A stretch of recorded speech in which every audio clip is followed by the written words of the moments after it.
দয়ার নবী আমার, সোনার নবী আমার আরাফাতের ময়দানে যখন দাঁড়িয়ে বিদায় ভাষণ দিচ্ছিলেন, সেই সময় আমার আপনার নবী দো জাহানের বাদশাহ রাহমাতাল লিল আলামিন তার উম্মতদের বললেন, ও আমার উম্মতেরা,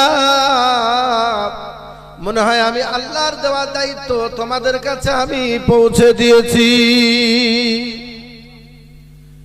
দয়ার নবী আমার, সোনার নবী আমার সেই সময় আল্লাহর কাছে কাঁদলেন, বলে আল্লাহ আপনি আমার গুনাহগার উম্মতিকে হেফাজত করবেন। জোরে বলুন সুবহানাল্লাহ। আমার নবী, দয়ার নবী, সোনার নবী আমার আরাফাতের ময়দানে আয়েশার জন্য কাঁদে না, ফাতেমার জন্য কাঁদে না, আবু বকরের জন্য কাঁদে না গো, উসমানের জন্য কাঁদে না, আমার নবী ওমরের জন্য কাঁদে না। আমার নবীর কান্না ছিল আমার উম্মত উম্মতি। আমার নবী যখন কেঁদেছিলেন ব্যক্তিগত কারোর জন্য কাঁদেননি। আমার নবী সর্বসময় কেঁদেছিলেন উম্মত উম্মতির কি হবে। দয়ার নবী আমার, সোনার নবী আমার আয়েশা সিদ্দিকা রাদিয়াল্লাহু তাআলা আনহার হুজরার মধ্যে রয়েছে। এমন সময় আয়েশা সিদ্দিকা রাদিয়াল্লাহু তাআলা আনহা বললেন, ইয়া রাসূলুল্লাহ, ইয়া হাবিবাল্লাহ, হুজুর ময়দানে মাহশরে কঠিন বিচারের দিনে, হাসরের ময়দানে যেদিন কেউ গায়ের হবে না, আপনি আপনার উম্মত উম্মতির কিভাবে চিনে নেবে? উম্মত উম্মতি কিভাবে চিনে? কোটি কোটি, সেখানে হিন্দু থাকবে, খ্রিস্টান থাকবে, জৈন থাকবে, মতুয়া থাকবে, সমস্ত ধর্মের মানুষ সেখানে থাকবে, সমস্ত মানুষ সেখানে থাকবে। আপনার উম্মত উম্মতি কিভাবে চিনবেন? আচ্ছা বলেন। দাড়ি তো রবীন্দ্রনাথ ঠাকুরেরও ছিল। এখন বর্তমান ভারতবর্ষের যিনি প্রধানমন্ত্রী আমাদের দাদাজি, তার মুখেও দাড়ি আছে। বড় বড় হিন্দু পণ্ডিতদের মধ্যে দাড়ি থাকে, পুরোহিতদের মধ্যে মুখে দাড়ি থাকবে। ভাইরা আমার, ও দাড়িটা আলাদা দাড়ি। নবী আমার সেই সময় বলেছেন, ও আয়েশা সিদ্দিকা, তুমি শুনে নাও, জেনে নাও, ময়দানে মাহশরে আমি আমার উম্মতের তিনটি জায়গা দেখে আমি চট করে চিনে নেব। জোরে বলি সুবহানাল্লাহ। প্রথম নম্বর হলো যে আল্লাহকে সিজদা করেছে, ওই কপাল দিয়ে নূর চমকাবে। দ্বিতীয় নাম্বার হলো ওজুর জায়গা দিয়ে নূর চমকাবে। তৃতীয় নাম্বার হলো দাড়ি মোবারক দিয়ে এত নূর চমকাবে, আমি রাসূলুল্লাহ আমার চিনতে কোনো কষ্ট হবে না।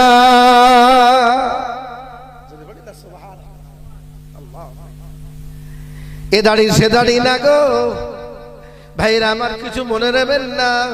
যদি কোন মানুষ দাড়ি কাটা অবস্থায় মারা যায়, ময়দানে মাহশরে তার দাড়ি কাটা অবস্থায় তাকে উঠতে হবে। যদি কোনো মুসলমান দাড়ি রাখা অবস্থায় দুনিয়া থেকে বিদায় নিয়ে চিরজন্মের মতো কবরে চলে যায়, ওই মানুষটা দাড়ি মুখে নিয়ে ময়দানে মাহশরে উঠবে। এখন বলবেন আপনি, তাই তো। আমি একদিন একটা জানাজায় গিয়েছি। মানুষটার ভালো কাজ মোটামুটি ছিল, তার মোটামুটি ভালো কাজ ছিল, ভালো মানুষের সঙ্গে বন্ধুত্ব পরিচয় দিত, মানুষের সঙ্গে ভালো ব্যবহার করত, গরিবের পাশে দাঁড়াতো, দান ধ্যান করত। হঠাৎ করে আজরাইল তার ছো মেরে জীবনটা নিয়ে চলে গেছে। এই মানুষটা ইন্তেকাল হয়ে গেছে। তো যখন তার কাপড়ের ভিতর দিয়ে মুখটা দেখলাম, আমি একটু শব্দ বার করলাম যে মানুষটা ভালো চলে গেল, কিন্তু পাশাপাশি মনে হলো সে আয়েশা সিদ্দিকার কথা, রাসূলুল্লাহর কথা, যে নবী আমার বলেছেন যদি কোনো ইমানদার মুসলমান যদি দাড়ি কাটা অবস্থায় মারা যায়, ওই তো দাড়ি কাটা অবস্থায় উঠবে। আমার সেই কথাটা মনে পড়ে গেল। ভাইরা আমার, তাই বলি যারা মুসলমান বলে দাবিদার, অবশ্যই দাড়িটাকে ছেড়ে দেবো। ঠিক ঠিকঠাক ভাবে নামাজ আদায় করব, ঠিকঠাক ভাবে পবিত্রতা থাকবো, তাহলে কি হবে? আমরা দুনিয়া আখিরাতে নাজাত পেয়ে যাব। ভাইরা আমার, আল্লাহ পাক কোরআন মাজিদের মধ্যে বলেছেন, ইন্নাল্লাহা ইউহিব্বুত তাওয়াবিনা ওয়া ইউহিব্বুল মুতাতাহিরিন। জোরে বলেন সুবহানাল্লাহ। ভাইরা আমার, আমার আল্লাহ তাআলা যে 10 তলা বাড়ি আছে তাদের ভালোবাসেন না, 10 বিঘা জমি আছে তাকে আমার আল্লাহ ভালোবাসে না, 10টা গাড়ি আছে বলে তাকে আমার আল্লাহ সম্মান দেন না, 10টা বাচ্চা আছে বলে, ছেলে মেয়ে 10টা বাচ্চা আছে, 5টা বাচ্চা আছে বলে আমার আল্লাহ তাআলা সম্মান দেন না। আমার আল্লাহ তাআলা সেই মানুষকে সম্মান দেন যিনি পৃথিবীর জমিনে তওবা করে ঈমান নিয়ে আমল নিয়ে পৃথিবীর জমিন থেকে কবরে চলে যায়। সেই মানুষটাকে আমার আল্লাহ তাআলা সম্মান ইজ্জত বাড়িয়ে দেয়। আমার আল্লাহ তাআলা 10টা বাড়ি, 5 বিঘা জমি, ছেলে মেয়ে বহুত আছে, অনেক কিছু করেছি, আমার আল্লাহ সে তাকে সম্মান দেন না। সম্মান আল্লাহ তাকেই দেন, তাকে আমার আল্লাহ তাআলা ভালোবাসেন যে 5 ওয়াক্ত আজান শুনে মসজিদে জামাতের সঙ্গে ইমামের পিছনে নামাজ পড়ে, ইমামের পিছনে সুযোগ না হলেও বাড়িতে তারা নামাজ আদায় করে। ভাইরা আমার, আমি এই কথাটা প্রায় জলসাতে বাইরে বাইরে যাই, প্রায় জলসাতে আমি কথাটা বলি। ভাইরা আমার, আজরাইল যখন আসবে, যদি আপনি বলেন আজরাইল আমাকে একটু সময় দেন, আমার কবিকে জমি আছে জমিটা নিয়ে চলে যান, 2 লাখ টাকা ব্যাংকে আছে নিয়ে চলে যান, আমার অমুক আছে তমুক আছে নিয়ে চলে যান, 2 দিন আমার সময় দেন, আজরাইল দেবে? আজরাইল দেবে? হাজী সাহেব, আজরাইল আর সময় দেবে না। আল্লাহ সেই সময় বলবেন, আজরাইল তুমি যে কাজ করতে গেছো, যে আদেশ তোমাকে করেছি, তুমি তোমার আদেশ তুমি শিরোধার্য করিয়ে নাও, তোমার আদেশ তুমি পালন করো। তুমি তোমার বাহারের কাছে গিয়েছি, মাজেদের কাছে পাঠিয়েছি, আব্দুর রহিমের কাছে পাঠিয়েছি, তোমার আমি কেরামত আলীর কাছে পাঠিয়েছি, আমি হাফেজ সাহেবের কাছে পাঠিয়েছি, মাওলানার কাছে পাঠিয়েছি, মুফতির কাছে পাঠিয়েছি, তুমি চলে এসো না, ফিরে এসো না। ইযা জাআজালুহুম লা ইস্তাখিরুনা সাআতা ওয়া লা ইস্তাকদিমুন। যখন সময় হয়ে যাবে 1টা সেকেন্ড আগে না 1টা সেকেন্ড পরে, এতটুকু সময় আল্লাহ তাআলা দেবেন না। আল্লাহ বলেছেন কুল্লু নাফসিন যায়কাতুল মাউত। আমার আল্লাহ তাআলা প্রত্যেক প্রাণীকে, যারা দুনিয়াতে এসেছি, যারা জীবন নিয়ে আছি, আমাদের একদিন মৃত্যু হবেই হবে, অবধারিত। ভাইরা আমার, আমি মসজিদে একদিন বলছিলাম বক্তব্যের মাঝখানে, ভাইরা আমার, অনেক গাড়ি চেপেছি, অনেক গাড়িতে উঠেছি। ভাইরা আমার, এমন একটা গাড়ি মসজিদে দালানে দাঁড়িয়ে আছে, যে গাড়িতে চাকা নাই, যে গাড়িতে কোনো সিট নাই, সেটা হলো আমার আপনার পালকি খাটিয়া। যে গাড়িতে কোনো চাকা নেই, যে গাড়িতে কোনো সিট নেই, যে গাড়িতে আমি আপনি শুধু শুয়ে থাকবো, আর আমাকে আপনাকে 4 জন বয়ে নিয়ে আস্তে আস্তে জীবনের মতো কবরে দাফন করে দিয়ে আসবে। দয়ার নবী আমার, সোনার নবী আমার বলেছেন, ওই ব্যক্তি ধন্য এবং পুণ্যবান যে ব্যক্তি দুনিয়ায় থাকে, আল্লাহর হুকুম আদায় করে কবরে আসে, দুনিয়ায় থাকে কোরআন তেলাওয়াত করে আসে, দুনিয়ায় থাকে তাহাজ্জুদ নামাজ আদায় করে আসে, দুনিয়ায় থাকে আল্লাহর ইবাদত যথাযথ পালন করে আসে। আমার আল্লাহ বললেন ওই ব্যক্তি ধন্য এবং পুণ্যবান। আমার রাসূল একটা হাদিস পাকের মধ্যে বলেছেন, যে ব্যক্তি জ্ঞানী সেই ব্যক্তি জ্ঞানী, যে ব্যক্তি পৃথিবীর জমিনে থেকে কবরের জন্য নেকি সঞ্চয় করে আসে, ওই ব্যক্তি জ্ঞানী।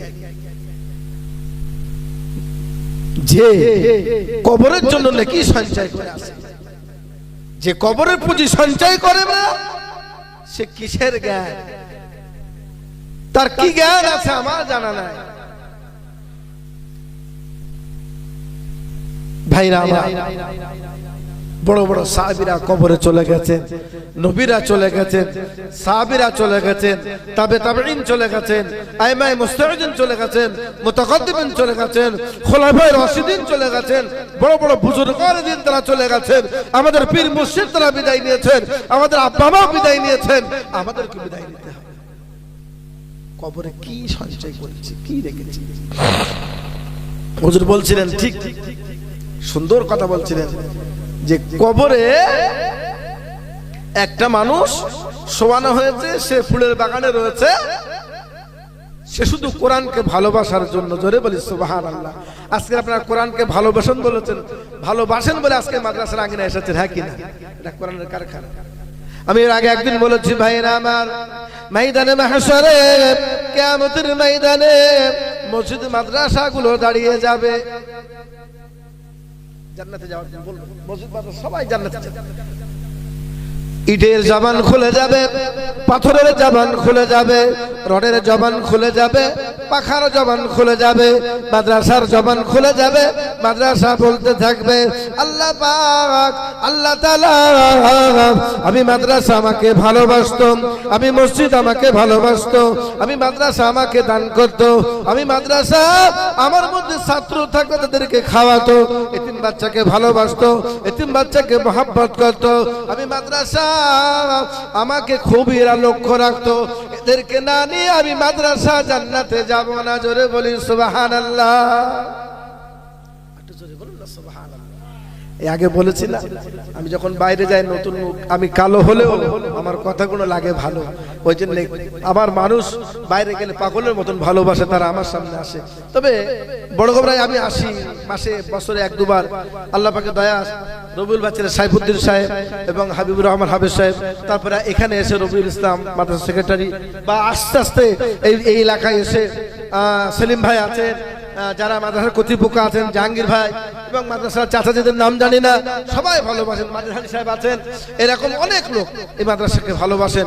আল্লাহ তাআলা এই মাদ্রাসাকে কবুল করেন। সকলে বলে আল্লাহুম্মা আমিন। জোরে বলেন আল্লাহুম্মা আমিন। আল্লাহ তাআলা মাদ্রাসাকে কবুল করেন, আল্লাহুম্মা আমিন। সমস্ত দাতাকে যেন আল্লাহ কবুল করেন, আল্লাহুম্মা আমিন। আজকে যারা কঠিন পরিশ্রম করে এই মাদ্রাসাকে খাড়া করে রেখেছেন, যারা কঠিন পরিশ্রম করে এই জলসার কাজ করেছেন, ভাই আমি মাদ্রাসায় পানি গোবরায় পড়েছি, ভিক্ষে করেছি পাড়ায় পাড়ায়, যে ভাই 1 টাকা দে, 2 টাকা দে, 5 টাকা দে, এইভাবে টাকা এনে মাদ্রাসায় জমা করে বড় জলসা হতো। আর এই গ্রামের বাচ্চাগুলো, তারা গ্রামে এলাকায় ঘুরে চাল পয়সা এনেছে। মাদ্রাসার কর্তৃপক্ষ তারাও অনেক কষ্ট করেছে। আমার মসজিদে একদিন ওরা গিয়েছে, ভাই বলতে নেই, আমার টিফিনের ভাত ছিল, একজন ভাইজান অটো করে কালেকশন করছে, আমার সেই টিফিনের ভাত কম বেশি 5 জনা মিলে একটু একটু করে খেয়ে বাচ্চাগুলো খাওয়ালাম। আমি জানি যে মাদ্রাসার বাচ্চাগুলো কত কষ্ট করে কালেকশন করে, তাই সেই দিন বাচ্চাগুলোকে ডেকে এনে নামাজ পড়েছে, বাচ্চাগুলোর মুখে কিছু খাদ্য খোরাক দিয়ে বললাম, বাবা তোমরা 3টে 3:30 বাজে তোমরা এবার কালেকশনে চলে যাও। হ্যাঁ, সেই কষ্ট করে মাদ্রাসার আজকের এই জলসা তারা কায়েম করেছে। সমস্ত কমিটি সাহেব, আমার চাচাজি, আমার হাজি সাহেবেরা, যারা মহব্বত করে এই জলসা কায়েম করেছেন, আল্লাহ তাআলা যেন কবুল করেন। সকলে বলে আল্লাহুম্মা আমিন। জোরে বলেন আল্লাহুম্মা আমিন। ভাই আমরা সেই দয়ার নবীর, এতিমে নবীর মাদ্রাসায় রয়েছি। এতিম নবী, যে নবীর বাপ মা আগেই চলে গেছে, সবাই জানি না, নবীর আব্বা আগে চলে গেলেন, মা চলে গেলেন, জানি না, সব জানি। সেই এতিম নবীর মাদ্রাসা, সেই এতিম নবী একদিন মদিনার বাজার দিয়ে হেঁটে হেঁটে যাচ্ছে। এই আলোচনা করে আমার শেষ হয়ে যাবে, কারণ আমার 1-1.5 ঘন্টার নিচে আমার পানি গরম হয় না। সাইফুদ্দিন ভাইয়ের দাওয়াত করে আমি বলে দিই, রবিউল ভাই হাবেজ সাহেব বলে আমার 1-1.5 ঘন্টা আগে সময় দিলে কিন্তু আমি বলবো না। এই আধা ঘন্টার সময় আমি সভাপতি ঠিক ছিলাম, এখন আমার 7টায় শেষ করতে হবে, কারণ কথা দিয়েছি আজান হবে, নামাজ পড়বো, আবার সাইফুদ্দিন সাহেব আসবেন, আর একজন আসবেন, এই সাইফুদ্দিন রবিউল ভাইয়ের ছেলে, আর একটা সাইফুদ্দিন ওলামা আসবেন। যাই হোক, আমি একটা কথা, এই আলোচনা আমি 5-7 মিনিট লাগবে, মানে আমরা ঠিক 7টায় আমি শেষ করবো। তাকবীর, নারে তাকবীর, নারে তাকবীর। বড় করে মাদ্রাসার ইসালে সো, বড় করে মাদ্রাসার ইসালে সো, নারে তাকবীর। আগত আওলাদ মোজাদে জামান, আগত আওলাদ মোজাদে জামান, নারে তাকবীর। কমিটি সাহেব, মাদ্রাসার ছাত্রবৃন্দ, শিক্ষকবৃন্দ, নারে তাকবীর।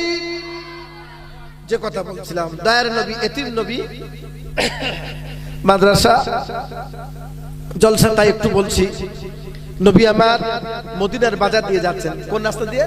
কথা বলেন দেখি, আমার কথা বুঝতে পারছেন তো? আমার নবী মদিনার বাজার দিয়ে যাচ্ছেন, এমন সময় উটের মালিক উট নিয়ে যাচ্ছে। ভাই কথাটা খুব ঠান্ডা মাথায় শুনে, মনে হয় আমি আলোচনা মসজিদে করেছিলাম একদিন। উটের মালিক উট নিয়ে যাচ্ছেন, দয়ার নবী, সোনার নবী তার মধ্যে একটা উট, খুব সুন্দর সুশীল, সুন্দর একদম সুন্দর একটা উট নবী দেখে পছন্দ করলেন। সুবহানাল্লাহ। নবীজি বললেন, বাবা এই উটটা আমাকে দেবে? হ্যাঁ, মদিনার বাজারে যাচ্ছি বিক্রি করার জন্য, তো আপনাকে দেবো না মানে? কোন উটটা আপনার পছন্দ? বলে এই উটটা আমার পছন্দ। সোনার নবী, দয়ার নবী রাহমাতাল লিল আলামিন কি করলেন? উটটা নিলেন, নিয়ে বাড়িতে চলে গেলেন আর বললেন, বাবা আমি বাড়ি থেকে তোমার হাদিয়াটা পাঠাচ্ছি। কত হাদিয়া? একটা হাদিয়া একটা দাম হয়েছে, তো হাদিয়াটা রাসূলুল্লাহ বললেন যে আমি বাড়িতে যেয়ে পাঠাচ্ছি। এখন কথাটা, এই ছেলেরা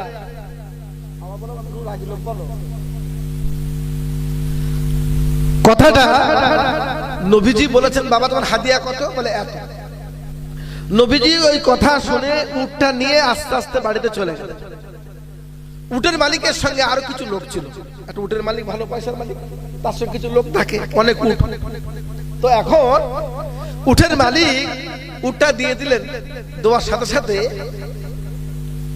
উটের মালিকের সঙ্গে যে লোকগুলো ছিল এরা বলছে, এই এত সুন্দর উটটা ওনাকে দিয়ে দিলি, পয়সা দিল না, কিছু দিল না, বিশ্বাসে দিয়ে চিনিস না, জানিস না, কোনো পরিচয় নেই, এত টাকা দামের উটটা দিয়ে দিলি কি না? বলছে ওই মানুষটাকে দেখে যেন মনে হচ্ছে একজন মানুষ। একটু জোরে বলো, আর আসতে বলুন, আর আসতে বলো। উটের মালিক বলছেন ওই রকম লোক পৃথিবীতে অনেক লোক দেখেছি, এই রকম লোক দেখি। এত টাকা বেশি আছে, উট নিয়ে যাই, যাক এটা কথোপকথন হচ্ছে ওদের মধ্যে। বলছে আমি মনে করছি, আমার আশা আছে যে ওই লোকটা টাকা দিয়ে যাবে। ওই রকম মন, ওই রকম মন, ওই রকম লোক না। জোরে বলে, আমার দেখে মনে হয়েছে লোকটা হৃদয় ভালো।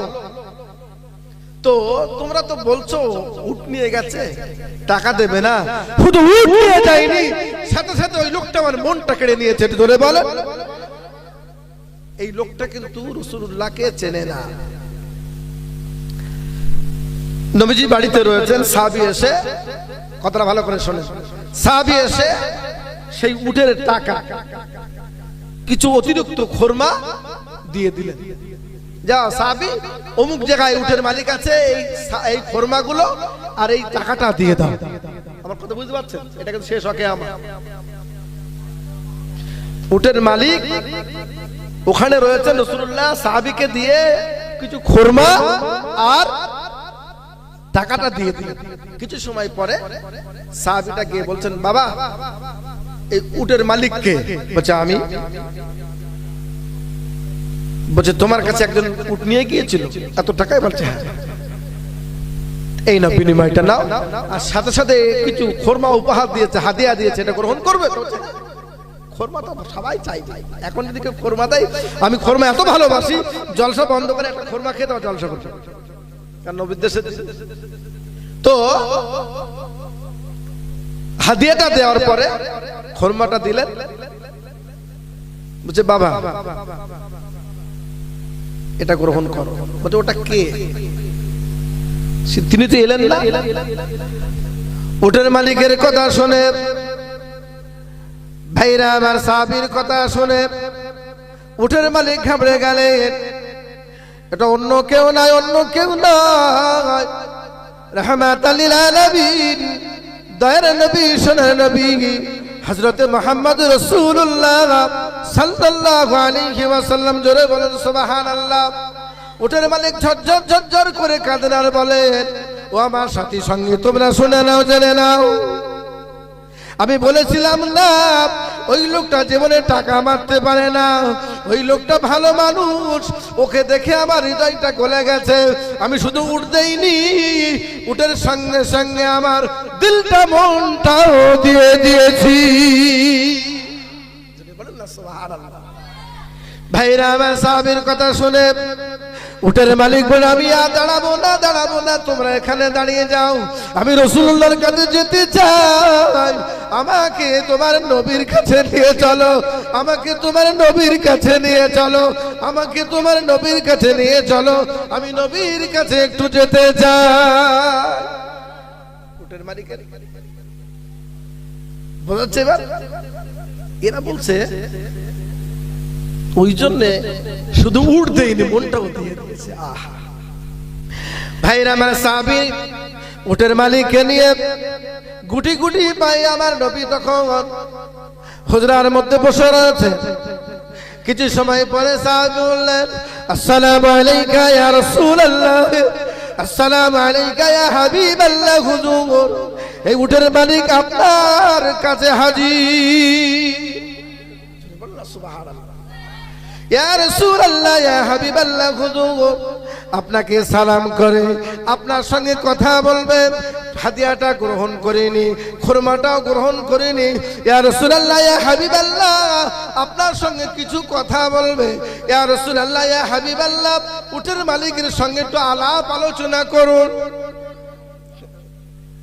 উটের মালিকের সাথে কথা বলুন। উটের মালিক আস্তে আস্তে গুটি গুটি পায়ে গিয়ে নবীর হাতে হাত দিয়ে বললেন, রাহমাতাল লিল আলামিন, আপনার কথা অনেক শুনেছি, আপনার কথা অনেক শুনেছি, জীবনে আপনাকে চোখে দেখিনি, আপনাকে জীবনে চোখে দেখিনি। ইয়া রাসূলুল্লাহ, ইয়া হাবিবাল্লাহ, হুজুর আপনি আমাকে এখনই এমত অবস্থায় কলেমা তৈয়বা পড়ে, মুহাম্মাদি কলেমা পড়ে আমাকে মুসলমান করে দেন। দয়ার নবী আমার, সোনার নবী আমার উটের মালিকের হাতে হাত ধরে আল্লাহর মহাবাণী কলেমা শরীফ পড়ে তওবা ইস্তেগফার করে জীবনের মতো মুসলমান হয়ে গেল। উটের মালিক বলে, হুজুর আমি আপনার খুরমাটা গ্রহণ করতে পারি, আপনার হাদিয়াটা আমি গ্রহণ করব না। কোথায় আছে? এত দামি উটটা রসুলকে হাদিয়া করে দিলেন। ইয়া রাসূলুল্লাহ, ইয়া হাবিবাল্লাহ আপনি খুরমা আমাকে হাদিয়া করেছেন, আমি আপনাকে উটটা হাদিয়া করে দিলাম। জোরে বলুন সুবহানাল্লাহ। দরুদ শরীফ পড়ে, আল্লাহুম্মা সাল্লি আলা সাইয়্যিদিনা মাওলানা মুহাম্মদ ওয়া আলা আলিহি মাওলানা মুহাম্মদ। ভাইরা আমার, আমি বলেছিলাম 7টা, সেখানে 7:05 হয়েছে। এখনই এশার আজান হবে, সাথে সাথে এখানে জামাত হবে। জামাতের পরে ইনশাআল্লাহ সেই আলা হযরত জনাব মাওলানা মোহাম্মদ সাইফুদ্দিন তিনি এসে আলোচনা করবেন। আমার খুব বন্ধু মানুষ সাইফুদ্দিন সাহেব, ইনশাআল্লাহ তিনি এসে যাবেন। এখনই আজান হবে, আজানের সাথে সাথে জামাত হবে। ভাই আজান দেবে কে? সাইফুদ্দিন সাহেব।